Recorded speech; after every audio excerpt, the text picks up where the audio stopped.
put in the password, and you're gonna click punch in and out. So it says punched out successfully, and this message will always prompt, it'll either tell you you're punched in successfully or punched out successfully. If the message doesn't appear, you need to do it again, or if an error message pops up where it would have a red button instead of blue, you need to do it again. You're going to be using this punch in and out button when you start working, when you go out to lunch, when you return from lunch, and when you're done for the day.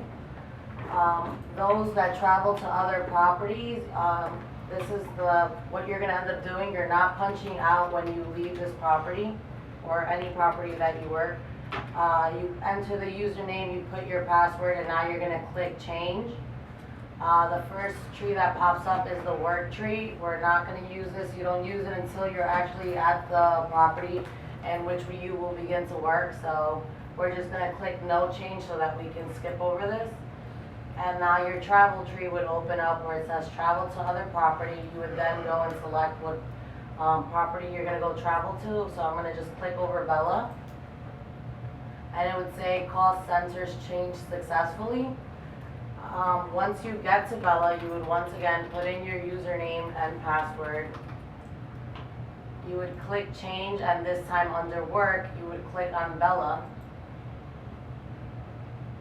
That's like if you start the day here and then you halfway through the day you have work you have to go over to Bella to do.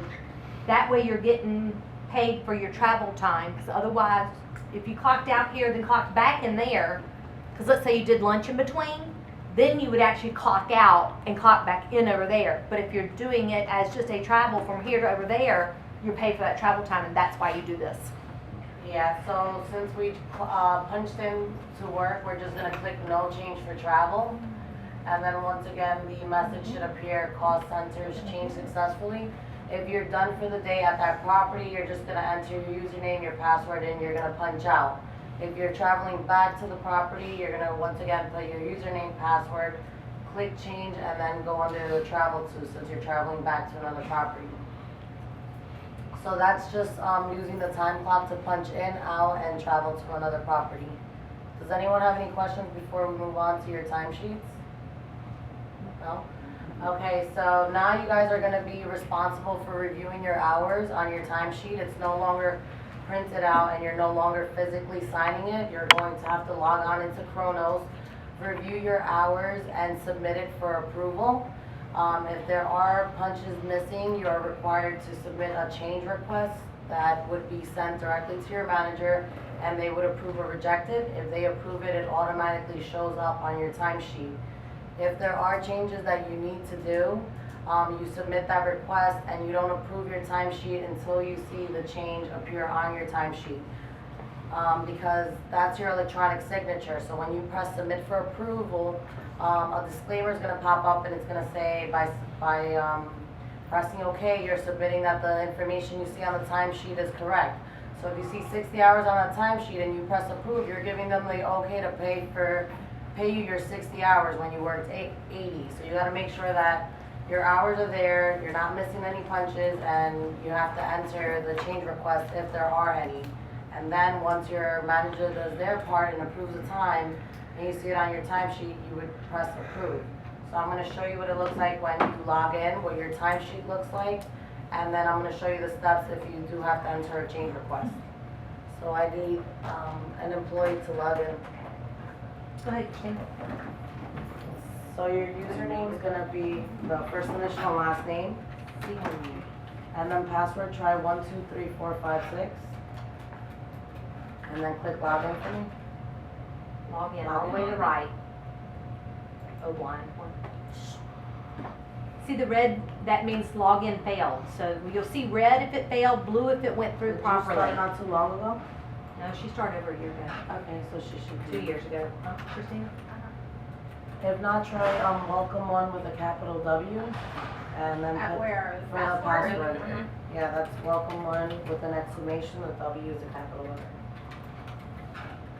One, then exclamation. Do the exclamation. Do the exclamation. Exclamation point. Yeah, welcome one exclamation. Shift That's one. shift I one. can't see, hold on. Got it. Thank you. So but you can look at the Log screen in? right in front of you. Oh, hell yeah. I What still is can't your, see what it. is your, ADP? Or you see when? Yeah. Still didn't go through. Alright, can we have someone else try? Well, you didn't like my name? I don't know. It- Sometimes it did the same thing to me, so it just means it likes you that much more towards you back. But are they gonna be able to fix it? So I'm Yeah, gonna punch she it can in, fix right? it today. She fixes it. Try first 1, 2, 3, 4, 5, 6. And You have then to hit click log in. Log in, yeah, I don't. Alright, so Yeah, we're sure. gonna Is that reset what the it's supposed to? password. So for your old password, put the 1, 2, 3, 4, 5, 6. Alright, so for your password, it's gonna have to start with an @ symbol. At minimum, it's gonna be 8 characters in total. That's including the @ symbol. It's gonna have to have at least 1 cap. Hold on, wait, listen to everything she's saying. Yeah. One cap and one number. So you have to have an @ sign, a capital, 8, and a number. You mean like the plus? The @ sign, the, It's like when Oh, your add. email, like Yeah, add. oh, add. Yeah, I think that add. so click change. That'd be great. at like, Yeah. RBBC And then at click on the ramco.com. voice Oh, number. okay. That's fine. And put, we have to give her her back number. You are to me, text message, no, you're to here, sorry. Go to voice phone, 281-497-8851. Can I plug in And my email phone? is LWOMGR. Alright, this Can, is for. can I plug in my phone in that phone number? Yep, we have, so far your maintenance guys that we've set up are going directly to Now, call or email you. Okay. Text message would be Maria's cell phone. We're gonna, Type in Maria's cell phone. No. That's only for, that's for managers, we set them up 5745. 3 different ways. For regular employees, it's just the property. Oh, okay, so, whoa, she said whoa. She said Wait. no. Just the property, so she doesn't, what if she's not here and she can't, Is there anyone else on property? she might be here on a Saturday and nobody else is here. She But would she'll answer already the be phone. authorized to use the computer, no? But she, I mean, As you long as could she put gets it it. towards her manager, it's fine. okay, she's saying just do the voice and don't do the email or anything. This is every single time Only you try do to the voice. use a different PC and it hasn't been authorized by Ramco for you to use, it's gonna require for you to put in an authentication code. Right now, she's providing whether it's gonna be phone, email, or text message. It can't go to you because you can't authorize yourself to use the PC. You're only allowed to use the designated PCs that Ramco tells you can use. So you can't access this from home or from your phone or any other Damn it. computer. So you will need the authentication code if you try to use a PC that wasn't authorized and you weren't set up on. For the employees that do travel from property to property, when we first start using this and you go to the property for the first time, you are gonna be required for that authentication code.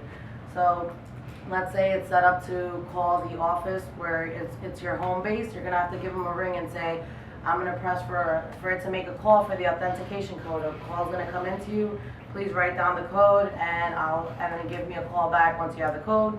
They'll call you back with the code, giving you authorization to use the computer, and then you'll be able to log on.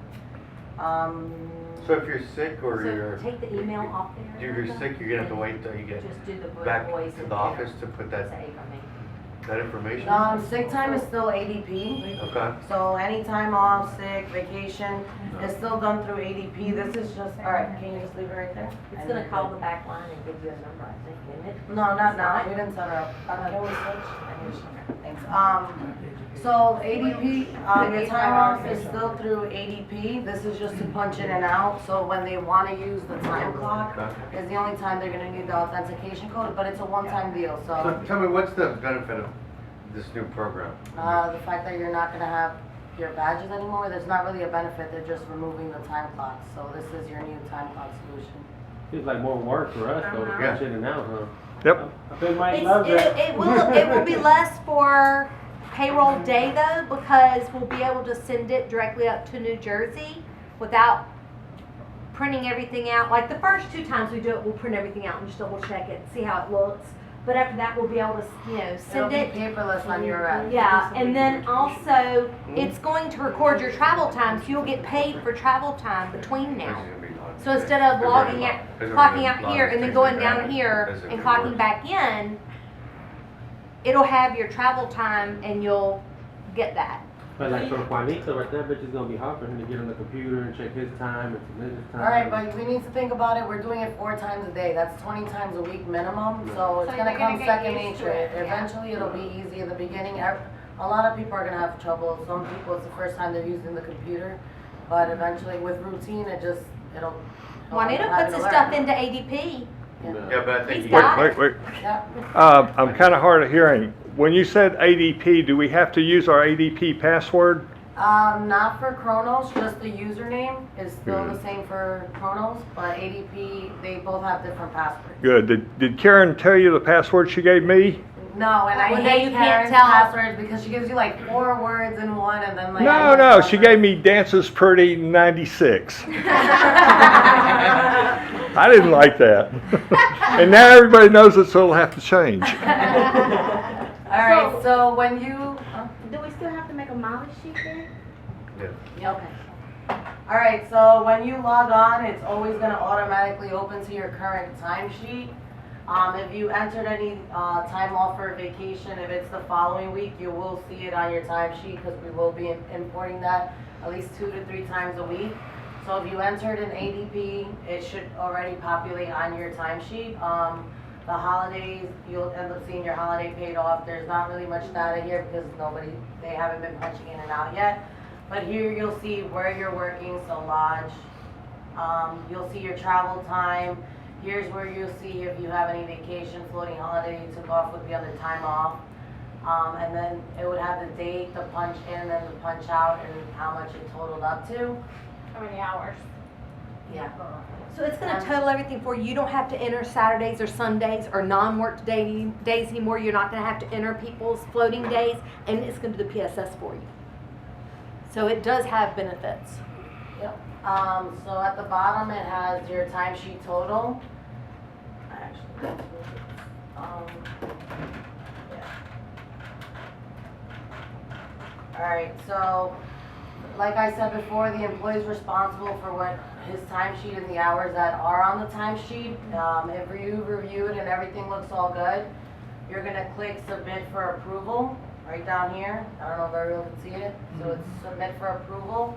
Once you click on that, it's when the disclaimer pops up. By pressing submit, you agree to the information listed on your timesheet. Clicking OK is your signature on your timesheet. You're approving the hours that you saw on your timesheet. If you're missing a punch, you're gonna have to click over here for change request, all the way at the bottom. And then you will select the change type that you want. You can add a missing punch in or out. You can add a time entry which let's say you forgot to punch in and out for lunch entirely. You would enter a time entry to select the punch in and out. Modifying a pay category would be if you saw that your time off said vacation, but it should have been a sick day. Modifying the pay category would just change it from vacation to sick. And modifying a punch in or out is, let's say if your punch in showed 9 o'clock, but you really got here at 8:30, you're gonna wanna modify that. You'll select for it to change it to 8:30. If your manager approves it, it'll automatically update on your timesheet. So I'm gonna show you if I wanted to add a punch in, I would just click add punch. I'm gonna scroll down and select the date. I'm gonna enter the time, and I'm gonna click submit changes. And then it's gonna ask me what's the reason for me making this timesheet change. And you have to write, forgot to punch in, forgot to punch out for lunch, Internet down. internet down, whatever the reason is. Can they write it in Spanish? No, they can't. You have to type in your reason. For the Spanish, we are gonna create like a little cheat sheet for them where we're gonna write it in Spanish and then we're gonna translate it for And them in translate it, English, that's and then good. they're gonna have to type it in themselves. Okay. So then you just click request, and this request goes directly to your manager, and if she approves it, it'll show up on your timesheet. He or she. And then once a change has been made, then once again, you go to submit for approval, and then you press OK. Anybody have any questions on that? You're gonna have to get in it and look at it and play with it a little Play bit. with it, It's gonna become like second nature, I promise. things like this, you do it the first couple times and then it's like, October 31st, unless No. you're a test property, but they, oh no, she they is, they start- are all test properties. Everyone here, so they start the Saturday going forward. Like, But starting that's- tomorrow. Yeah. Wait a minute, I'm gonna work tomorrow. So it All you comes do to me. is No, we'll go set- in, look at her, you're I'm not gonna leaving. set you up today. Okay. She's Yeah. gonna set you up So, Monday today. doing this? So, Can you get it on Or another computer? it's gonna be every day doing it. so starting tomorrow, you punch in, I mean, swipe in, and you're punching in through the You do both, so just in case, This one is not working, the other one is. or your internet's down, or anything like that, you're still, yeah, because it's a Alright, test period. Got it. Guys, so Daniel's actually gonna set you up in the system with your password. So I know he has it set up over there, so we need to make our way there, so that he can put you into the system. Am I doing it as well? Will you go